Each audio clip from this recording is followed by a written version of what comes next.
Hello, my name is Natalia Almanza, and I'm going to be talking about roles of special and general education teachers in the classroom, dispositions I possess and need to work on, and biases that affect students and their families.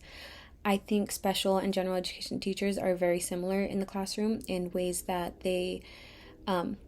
have their students learn and grow. So I think they both want their students to reach their maximum potential in the classroom by asking students more questions, by answering any questions that students have, and making students think beyond what is asked of them. Um, when planning and practicing, I think both teachers use colleagues for ideas and examples of what worked in the classroom, and so teachers can use that and then bring it into their classroom to see if it will work in their classroom. Um, and many times it does, because it's like a trial, and then you trial and then you figure out what works, and then you could pass it on to other teachers, so they can use it in their classroom.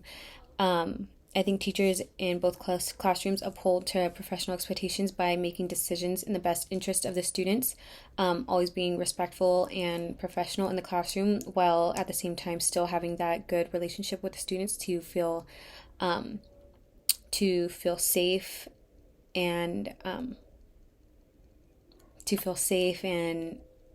feel like they're in a positive environment where they are able to learn safely and positively. Um,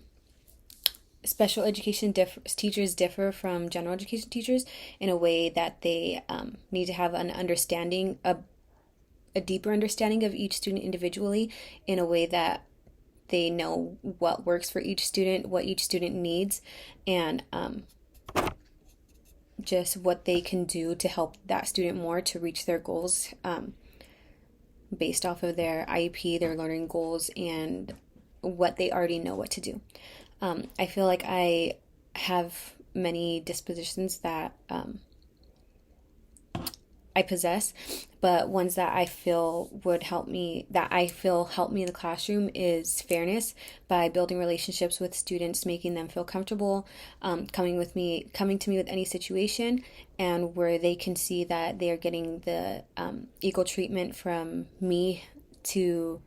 other students, to where they're both getting the same education. Another disposition I feel that I possess that will help me in the classroom is reflection. I feel constantly asking my mentor teachers what I can work on, why they did certain things in the classroom, or asking them about certain scenarios that would help me in my classroom to make decisions or to de escalate a situation. Um, and I feel like that's the most important one, because they already have gone through it and know what to do. So having their input on things just really would help me grow as a teacher. Um, and I think the last one that I possess that is the most important is compassion. I feel like in this job, you really need to love what you're doing and have compassion for your career, because if you don't love what you're doing, it can negatively affect the classroom. So if you're not in the best of moods in the classroom, it could absolutely bring down the mood of the students in the classroom. And I think that that's one of the biggest things that can affect a child's education, is your compassion and attitudes in the classroom. One of the dispositions that I feel like I can work on is advocacy. I have many opinions, and solutions that I feel would help students. So I need to work on speaking up and saying what they are, so that it can help the students, for their best interests, because not everyone thinks the same. So maybe if I have an idea, I could bring it up to a teacher or someone, and they can implement it, and then it would be able to possibly work for the student. Some effects on personal biases have on expectations for students is giving students the benefit of the doubt while evaluating or assessing students. Um, so, for say, like, if a teacher really likes a student, they would say that they've achieved one of their goals when they haven't, but the teacher thinks, oh, they're close enough, so say that they have achieved their goal. Many times, my teacher that I've worked with, she has asked me to evaluate students that I wasn't very familiar with so that they would get a fair evaluation with no biases because I didn't know the student very well. Or if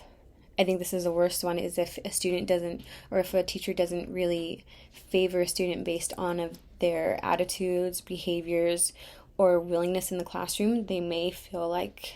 they deserve a lower grade without evaluating them non-biased to get their correct goals and their content knowledge at the level to know what their level is. So I feel like having these biases absolutely affect the student and their parents, because if it affects the student by